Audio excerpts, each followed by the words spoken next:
तो दोस्तों ये बात सन 1648 की है, जब 30 साल से चल रही जंग के बीच स्वीडिश जवानों ने प्राग शहर को लूट लिया।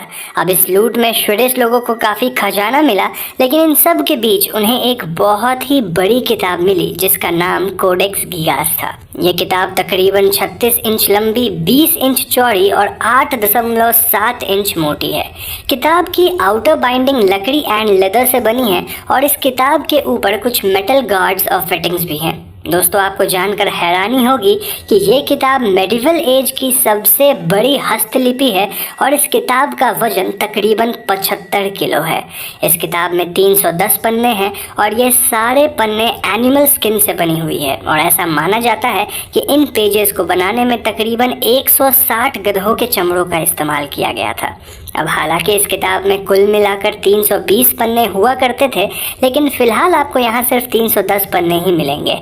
आखिरी के 10 पन्नों का क्या हुआ इसके बारे में शायद किसी को नहीं पता, लेकिन इससे जुड़ी कुछ थ्योरीज के बारे में हम इस वीडियो में आगे जरूर बातें करेंगे। अब दोस्तों इन बातों के बीच हमारे मन में एक सवाल ये आता है कि आखिर इस पौराणिक हस्तलिपि को लोग डेविल्स बाइबल क्यों बुलाते हैं।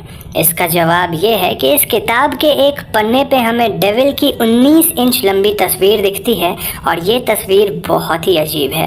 वीडियो में दिख रही तस्वीर में आप देख सकते हैं कि शैतान झुक कर बैठा है और उसकी शक्ल सामने की तरफ है।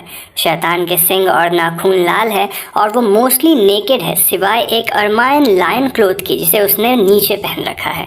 दोस्तों ये कपड़ा रॉयल्टी यानी कि शाही होने का प्रतीक है और ऐसा माना जाता है कि डेविल इस अरमाइन लायन क्लोथ को तभी पहनता है जब वो प्रिंस ऑफ डार्कनेस हो। अब इस पेज की ऑपोजिट पेज पे हमें एक हेवनली सिटी की तस्वीर दिखती है और ये तस्वीर शायद हेवनली जेरूसलम को रिप्रेजेंट करती है जिसका जिक्र बुक ऑफ रेवलेशन में है। ऐसा माना जाता है कि ये तस्वीरें लोगों के जीवन के दो पहलू को दिखाते हैं, एक है गॉड फियरिंग लाइफ और एक है horrors of A sinful life. Now I know आप सभी सोच रहे होंगे कि आखिर इस रहस्य से भरी किताब को किसने लिखा और इस किताब को लिखे जाने में कितना वक्त लगा होगा। इस सवाल का जवाब देने के लिए मैं आपके सामने कुछ बातें दो नज़रिए से रखूंगा। एक नज़रिया है साइंटिफिक और दूसरा है सुनी सुनाई कहानियाँ। तो अगर हम सुनी सुनाई कहानियों की बातें करते हैं तो उसमें हमें पता चलता है कि इस किताब को एक मंक ने मिडिल एजेस में लिखा था। जी हाँ दोस्तों, इस मंक ने अपने राज्य की मोनेस्ट्री के वचनों को तोड़ दिया था और इसीलिए इस मंक को दीवारों में चुनवा देने की सजा सुनाई गई थी। इस सजा से बचने और अपनी जान बचाने के लिए मंक ने राजा से वादा किया कि वो केवल एक रात में एक ऐसी किताब लिखेगा जिसमें उसकी सारी नॉलेज होगी और इसके अलावा वो किताब वहाँ के मोनेस्ट्री को ग्लोरीफाई भी करेगी। राजा इस प्रस्ताव को मान गया, लेकिन जब मंक ने ये किताब लिखनी शुरू करी तो वो समझ गया कि एक रात में इसे कंप्लीट करना नामुमकिन है। इसलिए मंक ने लूसीफर की मदद मांगी और डेविल ने इस किताब को केवल एक रात में ही खत्म कर दिया। यही वजह है कि मंक ने डेविल की एक तस्वीर इस किताब में बनाई, which is a way of gratitude. अब आई नो कि ये बातें सुनने में थोड़ी अजीब लगती हैं और इसलिए हम अब दूसरे नज़रिए से कुछ वैज्ञानिक तथ्यों के बारे में भी जानेंगे। दोस्तों इस किताब में लिखे हुए शब्दों के अलावा कई शिल्पकारी और चित्र भी हैं। अगर एक इंसान लगातार काम करते हुए केवल इसकी लिखी हुई टेक्स्ट को दोबारा से इसी स्केल पे लिखेगा तो उसे तकरीबन 5 साल लग जाएंगे। इतना ही नहीं, अगर कोई एक इंसान इस किताब में बनाए हुए चित्र या शिल्पकला को भी हूबहू उतारेगा तो उसे ये किताब पूरी तरह से कंप्लीट करने में तकरीबन 30 साल लग जाएंगे। यानी कि इस किताब को एक ही रात में कंप्लीट करना तो आम इंसान के सोच से भी बड़े है। लेकिन कहानी में ट्विस्ट तब आती है जब वैज्ञानिकों ने इस किताब की लिखावट पे गौर किया, क्योंकि इस किताब की लिखावट थ्रू आउट द बुक एकदम सेम है।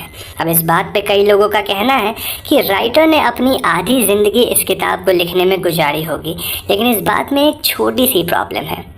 दोस्तों वैज्ञानिकों के परीक्षण में ये बात साबित हुई है कि उम्र के साथ साथ एक इंसान की हैंडराइटिंग पैटर्न्स भी चेंज होती है और किसी भी इंसान की हैंडराइटिंग 30 साल तक सेम नहीं रह सकती। इसके अलावा एक इंसान का कभी मूड खराब होता है या फिर इंसान कभी बीमार पड़ता है तो उसकी लिखावट बदल जाती है। यानी कि अगर इस किताब को किसी ने 30 साल तक लिखा है तो बुक में हमें हैंडराइटिंग पैटर्न्स चेंज होते हुए ज़रूर दिखते, लेकिन सरप्राइजिंगली इस किताब की हैंडराइटिंग पैटर्न एकदम सेम है through out the book. This suggest कि इस किताब को बहुत ही कम समय में लिखा गया है और ये 100% एक हस्तलिपि है। इन बातों को सुनकर मुझे तो यही लगता है कि इस किताब को लिखे जाने के पीछे एक बहुत बड़ा राज है जो कि शायद हम में से किसी को नहीं पता। अब दोस्तों, यहाँ एक और सवाल हमारे सामने आता है कि आखिर इस किताब के अंदर क्या लिखा गया है और राइटर ने किस भाषा का इस्तेमाल किया है। तो मैं आपको बता दूं कि डेविल्स बाइबल लैटिन में लिखी गई है और इसके अंदर कुछ हिब्रू टेक्स्ट भी हैं।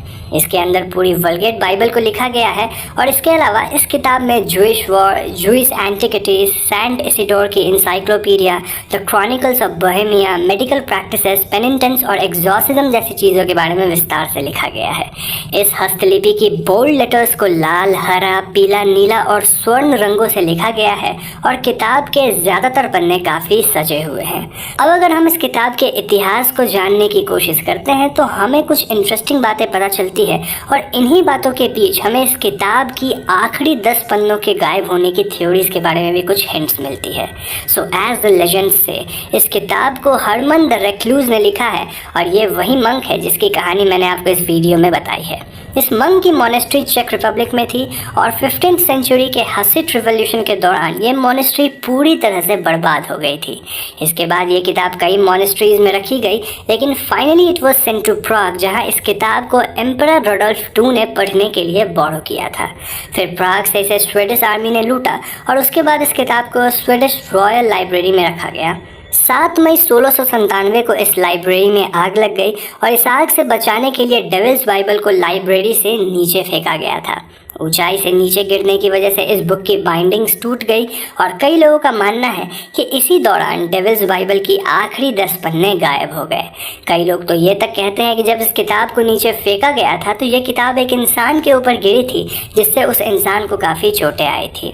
इस बात के अलावा कई लोगों का कहना है कि इस किताब के आखिरी 10 पन्नों को जानबूझकर निकाला गया है क्योंकि उन पन्नों में कुछ ऐसी विधि लिखी है जिससे एक इंसान शैतान को हमारी दुनिया में बुला सकता है।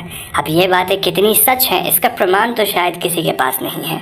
अगर हम प्रेजेंट डे की बात करते हैं तो डेविल्स बाइबल चेक रिपब्लिक के नेशनल लाइब्रेरी में डिस्प्ले पे है और आज भी कई वैज्ञानिक इस किताब से जुड़े रहस्य को सुलझाने में लगे हुए हैं।